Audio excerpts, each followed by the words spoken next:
Part 1. The Hitchhiker in the Storm. Have you ever driven alone at night in a relentless downpour, when the headlights barely pierce the sheets of rain, and every shadow looks like it's moving? Some nights are just storms, but others, they become something much worse. These are the stories people rarely tell, because they're not sure anyone would believe them. This is one of them, and once you hear it, you may never stop for a stranger again. It was past midnight when Lucas rolled onto Highway 16, just outside of Eastbrook. The rain had started around 9 p.m., a steady drizzle that had now escalated into a violent drumming storm. Windshield wipers squeaked desperately across the glass, barely keeping up with the cascade of water. His tires hummed against the slick asphalt as lightning burst across the sky, briefly turning the road into a stark, black-and-white landscape. Lucas had just finished a double shift at the mill. He was tired, irritable, and starving, but all he could think about was getting home to his wife and newborn daughter. His phone buzzed on the passenger seat dead. No signal out here. Just trees, fog, and the sound of rain hammering the roof. That's when he saw her. A figure on the roadside, just past mile marker 122. She stood beneath a flickering streetlight, barefoot, soaked to the skin, her white dress clinging to her like plastic wrap. Her long, dark hair was plastered to her face, and one pale arm was raised, thumb out. Lucas's first instinct was to keep driving. Who the hell hitchhikes in a storm like this? But then a wave of guilt hit him. What if she was in real danger? He slowed, rolled down the window halfway. "You all right?" he called. She didn't answer, just nodded once and walked around to the passenger side. He hesitated, something about her felt wrong. But it was cold, and she looked like she might collapse. He unlocked the door. "Hop in. I'm going as far as Birch Hollow." She slid in silently, water pooling around her feet. She didn't look at him, didn't speak. Lucas cleared his throat, trying to break the tension. "You got a name?" Still nothing. She just stared straight ahead, eyes wide and unblinking. Lucas tried not to stare, but every time the lightning flashed, he noticed something strange, her hands. They looked skeletal. Not skinny wrong. Almost too long, her fingernails blackened or maybe just muddy. He turned the heat up, trying to warm the car. He glanced at her again, and this time, he swore he saw something shift beneath her wet dress. Not just movement, twitching. "Where exactly are you headed?" he asked, his voice a little sharper now. Still no answer. "Look, I picked you up because you looked like you needed help. If this is some prank." The radio crackled. Lucas hadn't turned it on. Storm advisory in effect, flash flooding near mile 120, all drivers urged to avoid the area. Then, static. Just white noise. Lucas reached for the dial, and the girl finally turned. "I was there when it happened," she said, voice soft but distorted, like it came from underwater. Lucas froze. "When what happened?" She turned her whole body toward him now, and in the next burst of lightning, he saw her face clearly for the first time. Her skin was slick and peeling, like it had been submerged too long. Her eyes were white. Not rolled back, just blank, fogged like frosted glass. "I waited for hours. But they never came back for me." The headlights flickered. The engine coughed. Lucas hit the brakes, the tires skidding slightly on the wet road. "What the hell is going on? Get out. Now." But the girl didn't move. She just whispered, "You stopped. That means you're next." The air in the car dropped a full 20 degrees. Lucas could see his breath. And then she screamed. It wasn't a human sound. It was a long, gurgling howl like the last gasp of someone drowning. Lucas covered his ears, swerved off the road, and slammed the brakes. The car hit something, or someone, and came to a lurching stop. When he looked up, she was gone. The passenger seat was dry. No water, no footprint.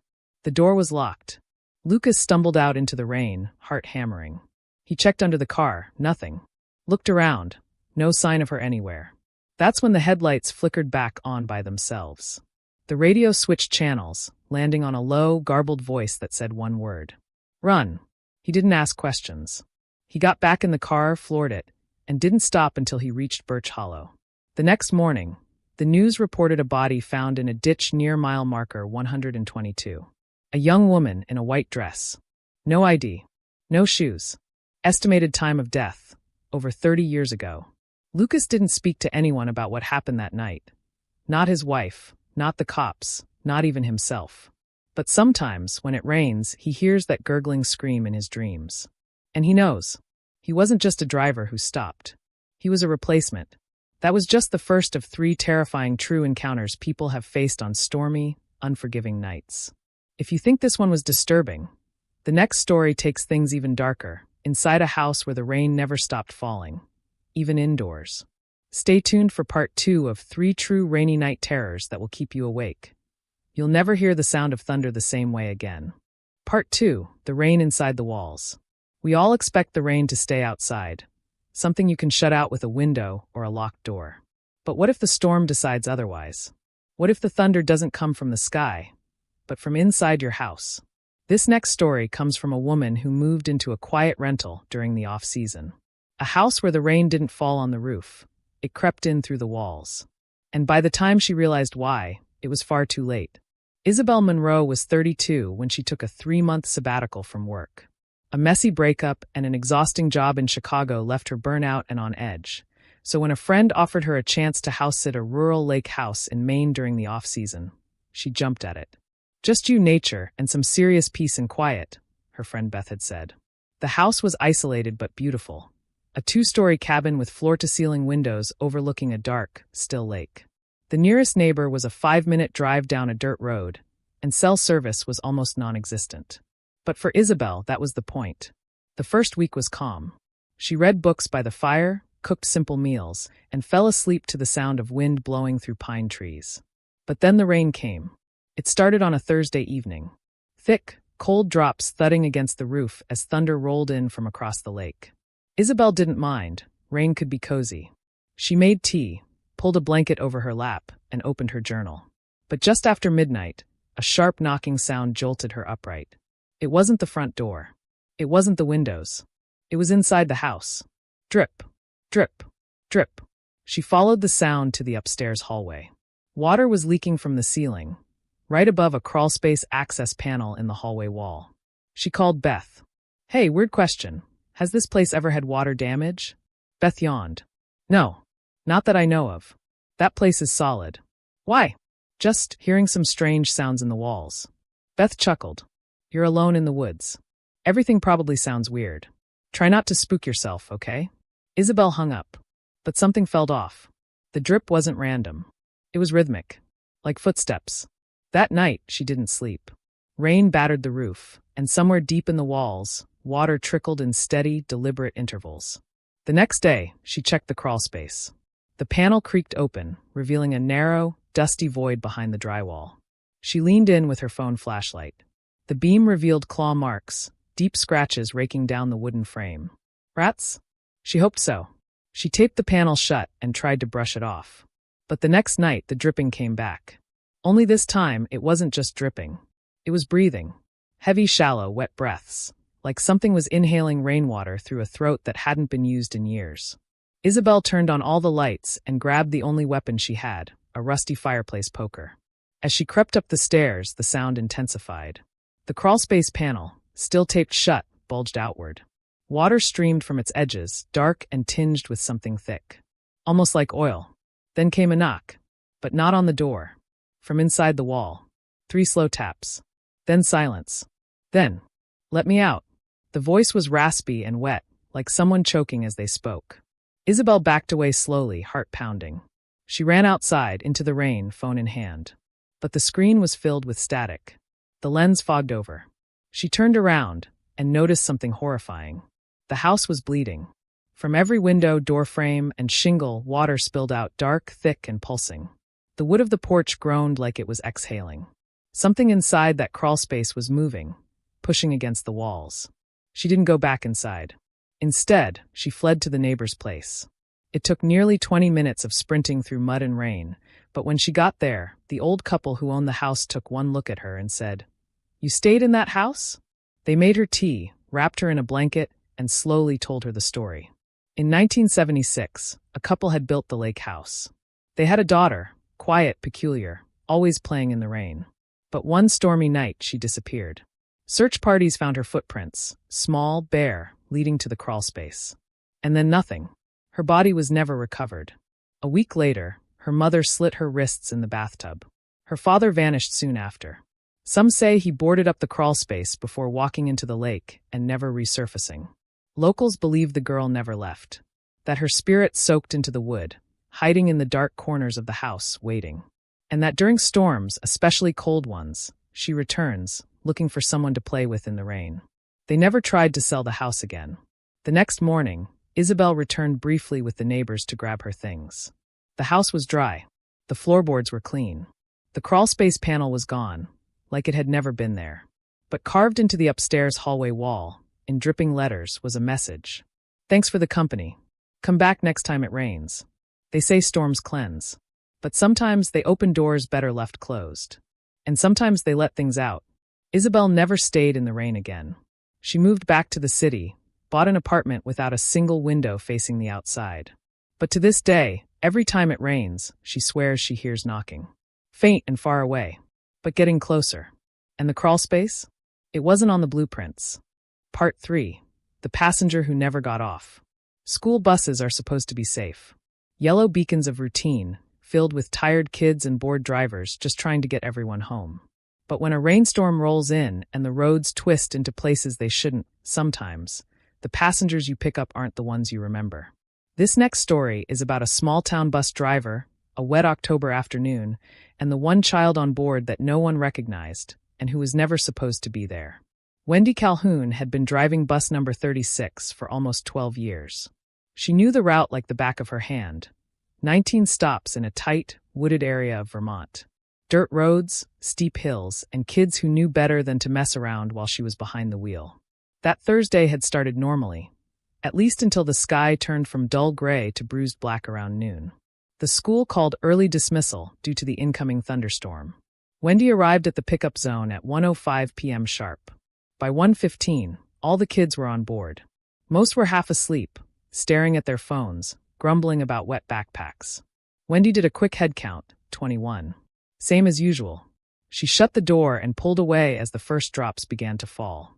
By the time they reached the third stop, the rain had turned violent. Thick sheets of water smeared the windows, and thunder cracked loud enough to rattle the overhead lights. She kept driving, her wipers struggling to keep up. It wasn't until the sixth stop that something strange happened. Tommy Jones got off like usual, hood up, earbuds in. But just before Wendy hit the gas again, she glanced in the overhead mirror. Still 21 kids. That's not right, she thought. One just got off. She paused. Maybe she miscounted. She was tired, after all. At the seventh stop, 2 more exited. But when she looked again, 21. This time, she checked carefully. Something wasn't adding up. The bus was full of familiar faces, except one. Back row, window seat. Soaked dark hair. Pale skin. Red hoodie zipped up to the chin. Wendy frowned. That wasn't one of her regulars. She called out, "Hey, you in the back, what's your name?" The kid didn't answer. Didn't even move. She tried again. "Are you supposed to be on this route?" Silence. She pulled over, flipped the emergency lights on, and stood up. The bus was quiet, except for the rain hammering the roof. As she walked toward the back, every step felt heavier. The kids all watched her, wide-eyed, confused. She reached the last row. Empty. The seat was wet, like someone had just been there. And in the middle of it lay a single white feather, curled and clean, despite everything else being drenched. She looked at the nearest student. Who was sitting here? The girl shook her head. No one. That seat's been empty the whole ride. Wendy forced a chuckle. Maybe she was slipping. Long hours. Stress. Weather. But something in her gut said no. She threw the feather out, wiped the seat, and kept driving. By stop 12, 3 more kids had gotten off. She glanced in the mirror. Still 21. And now the boy in the red hoodie was sitting in the aisle seat. Closer. This time, she didn't stop to ask questions. She pulled out her radio and contacted the dispatcher. But the line was static. She tried her phone. No service. When she looked back again, the boy was 2 rows behind her. Head down. Dripping wet. And now, so were the windows. From the inside, Wendy gripped the steering wheel and hit the gas. The trees outside blurred into streaks. She just had to get to the final stop. Just a few more minutes. And then the engine died. The bus rolled to a quiet stop on a narrow dirt road surrounded by trees. The rain outside stopped instantly. Wendy turned the key. Nothing. She stood, her hands trembling, and faced the students. All of them looked confused. Pale. Cold. Except one. The boy in the red hoodie stood up. And every window shattered. Rain poured in cold, heavy, unnatural. The lights flickered, then died. Wendy heard screaming. Kids scrambled forward. The boy walked slowly down the aisle, feet dragging, arms limp at his sides. And as he moved, each student he passed froze, eyes wide, mouths open, silent. Like they were paralyzed. He stopped at Wendy's seat and spoke. His voice was soft, raspy, like a whisper soaked in water. "You missed my stop." Wendy backed away. "What are you talking about?" The boy tilted his head. "Black Hollow turn. You drove past it." Wendy's stomach dropped. Black Hollow wasn't on her route. It hadn't existed in decades. The whole stretch of road had been washed out in a mudslide in 1972. A bus went over the edge. 21 children died, including one boy who wasn't supposed to be there. A hitchhiker, the old stories said. A child in a red hoodie. Wendy couldn't breathe. "I'm sorry," she whispered. "I didn't know." The boy nodded, then smiled, and the bus lights exploded in a flash of white. Wendy woke up hours later alone. The bus was dry, empty, parked safely at the school lot. Not a single child was reported missing. Not one remembered the boy in the red hoodie. The head count? 20, not 21. Wendy quit her job that day, moved to another town, never drove again. But sometimes on stormy nights she sees him, standing at empty bus stops, watching her from the shadows. Waiting. And she knows. One day, she'll have to finish the route. Part 4. The rain that fell inside. When it's raining hard and the roads are slick, most people pull over. They wait out the storm. But what if the place you take shelter in doesn't want you to leave? This next true terror begins with a flat tire, an old farmhouse, and rain that didn't stop at the windows. It crept in, through the walls, the ceilings, and into the soul of whoever dared to seek refuge there. It was just supposed to be a short trip home. Eli Morgan had driven the same back road from his girlfriend's place dozens of times. It was old, winding, surrounded by thick forest, but quicker than the highway. And tonight, with thunder rolling behind him and lightning fracturing the sky, all he wanted was to be in bed. The rain began just after 11 p.m. Not a drizzle, an aggressive, thundering downpour that turned the windshield into a blur of water and reflection. He slowed down, squinting through the wavering visibility, when he heard it. Pop! The car veered slightly. The steering wheel jolted. He pulled over just as the back right tire gave out completely. Flat. He cursed under his breath and turned on the hazard lights. The road was narrow, muddy, and not a single other car had passed in half an hour. No cell signal either. He reached into the trunk for the spare. Nothing. He must have taken it out last week. Perfect. That's when he saw the house. It was about 200 feet down a dirt path, mostly hidden by trees, but there was a faint yellow glow in one of the upstairs windows. He debated it. This was how horror movies started. But he couldn't just sit in the car all night. So he grabbed his jacket and flashlight and made his way toward it. The rain only got worse as he neared the place. The house was old, Victorian style, 2 stories, a rotting porch. But the door was slightly ajar, and the light upstairs confirmed someone might be home. He knocked. No answer. He knocked again, harder. Still nothing. Eli pushed the door open. "Hello? I'm sorry to barge in. My tire blew, and I just need to make a call." Silence. The air inside was stale. It smelled like wet plaster and mold, but something older, too, like wood that had been soaking for centuries. He stepped inside, closed the door behind him, and suddenly, the rain stopped. Not just outside, entirely. He blinked. It had been pouring a second ago, yet the house was dry. Too dry. He called out again. No answer. He made his way through the house slowly. The walls were stained, the wallpaper peeled in curling strips, and the air grew colder with every step. In the living room was an old rotary phone, but the line was dead. Dust coated every surface. No recent signs of life. And yet there were wet footprints on the floor. Small ones, like a child's, leading from the front door toward the staircase. He shivered. "Hello," he called one last time. Then came the sound. Drip, drip, drip, from the ceiling above. He looked up. A dark patch formed in the plaster, spreading fast. A drop fell. Then another. It didn't smell like water. It smelled like iron. Then a slow creak. The upstairs floorboards groaned under a shifting weight. Eli stepped back toward the front door. But it was no longer open. It was gone. Not closed, gone. The wall was solid now. No handle. No frame. Just cracked plaster and a dusty painting of a man with no face. Eli ran for the kitchen, maybe a back door. But every exit was sealed. The windows were still there, but outside was just darkness. No trees. No rain. Just swirling black mist. He screamed. And the house answered. Drip. Drip. Drip. Now the rain was coming from inside. The ceiling sagged in places, bulging like skin ready to burst. The floorboards were damp and soft. Water ran down the stairs in rivulets, pooling in the corners. Then he saw the girl. At the top of the stairs. Pale. Drenched. Her hair hung in long, soaked strands over her eyes. She was no more than 10 years old. She didn't move. Just stared at him. Eli trembled. I just need to leave, he whispered. She lifted her hand and pointed to the hallway. Against every instinct, he followed. Down the corridor, water spilled from the walls like veins opening. His shoes sloshed with each step. At the end was a door. Carved into it were 5 letters, deeply gouged into the wood. DROWN. He turned the knob. Inside was a bedroom. And in the center, an empty crib. Sitting in the crib was a soaked teddy bear. And beside it, scrawled into the floorboards with something black and oily. We let her cry. She never stopped. Now she cries in all of us. He backed away, but the door slammed shut behind him. Then he heard it. A sob. Low. Broken. Endless. It started as one voice. Then 2. Then hundreds. It came from the walls. The floor. The ceiling. Sobbing. Choking. Wailing. Eli fell to his knees, covering his ears. Water burst from the vents and the ceiling split open, pouring down in a flood. He screamed as the room filled.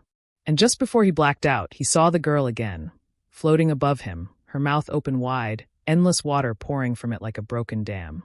Eli was found the next morning, unconscious in his car, doors locked, keys still in the ignition. There was no sign of a house nearby. No footprints on the path. But his clothes were drenched. His skin wrinkled. And in his lap, a soaking wet teddy bear. He never spoke about what happened. Moved states. Refused to drive at night. And every now and then, when rain falls and the sobbing begins in his dreams, he swears he still hears her. The girl who never stopped crying. Part 5. Don't watch the 4th camera. Some jobs are lonely, quiet, routine, and harmless. Or so they seem. But when you work the night shift, things can look different in the dark, especially during a thunderstorm. This last true horror story comes from a security guard whose one rule was simple. Never look at the 4th camera. The night he broke that rule, something broke into him. My name's Travis Cole. I used to work security at an abandoned mental hospital that had been converted into a records storage facility. Nothing fancy. Just shelves and shelves of dusty boxes no one had touched in years. It was easy work. Boring work. Night shift meant I was alone from 10 p.m. to 6 a.m., watching a bank of surveillance monitors and logging routine patrols. The building was massive, 5 floors, 2 basements, and long, echoing halls. It had once housed over 300 patients, some of whom had never left, not in the traditional sense. I didn't believe in ghosts back then. Now, I won't even say the word. My first night on the job, the supervisor showed me around, but he was brief when we reached the security office. One detail stood out. This monitor, he said, tapping the bottom right screen, is camera 4. If it ever goes static, don't try to fix it. Just let it be. I chuckled. Why not? He just stared. Because you're not supposed to see what's on the other side. I figured he was messing with me. He wasn't. Weeks went by without incident. The job was repetitive. Walk the halls twice, log your rounds, watch the cameras, drink coffee. The stormy nights were the worst, not because of what I saw, but because of what I felt. The building would creak like it was sighing in its sleep. Doors open on their own. Sometimes the overhead lights would flicker for no reason. But it was an old place, drafty and weird. I blamed it on age and disrepair. Until one night. The night it poured harder than I'd ever seen in my life. It was around 2:47 a.m. Lightning flickered. So often it looked like the fluorescent lights were stuttering. I was sipping coffee and flipping through an old paperback when the 4th camera glitched. Static. Pure white snow. No sound. No signal. I stared at it. The other cameras were fine. Just that one, camera 4. I leaned forward. Normally, I would have followed the rule, but curiosity gnawed at me. What could possibly be so bad? Maybe the camera was busted. Maybe it was just a scare tactic. I clicked the reset toggle. For a moment, it worked. And I wished to God it hadn't. The static faded, and the image returned. But the room it showed wasn't in this building. At least, not anymore. It was a padded cell. Dirty. Cracked walls. A rusted sink. And something sitting in the corner. It looked human, but its proportions were off. Its limbs were too long. Its head tilted at an impossible angle, resting on its shoulder like someone had removed its neck bones. I blinked. The figure stood. It began to approach the camera. Every second, it twitched like broken stop motion. And when it got close enough for me to see its face, it looked exactly like me. Except the eyes. They were gone. Just black pits that wept water. I slammed the monitor off and stumbled backward. Then came the noise. Tap. Tap. Tap. From the hallway outside. I grabbed the flashlight, heart pounding, and crept toward the door. The tapping grew louder. Closer. Like fingers dragging across the glass. I opened the office door slowly. Nothing was there. Just the long, wet floor of the hallway. But I noticed something strange. Footprints. Wet, bare footprints leading from the far end of the hallway straight toward me. I backed into the room and locked the door. The lights flickered. Then all the monitors went black. Except for camera 4. The image returned. Only now, it was the hallway outside the security office. Live feed.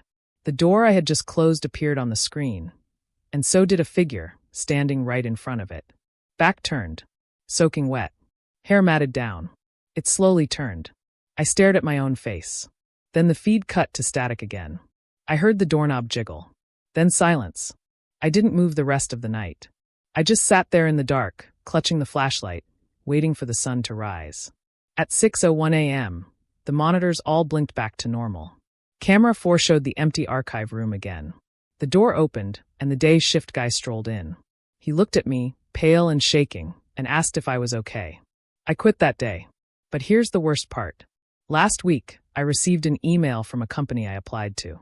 They sent me a job offer for a security post, attached with a photo of the office I'd be working in. It had a familiar layout. And in the corner of the room, a bank of 4 monitors. The 4th one was flickering static. If you ever work night security and the rain's coming down hard, remember one thing. Don't fix the 4th camera. There are places we're not meant to see, and reflections we're not supposed to meet. Because once you look at what's watching you, it starts watching back. And sometimes it wants out.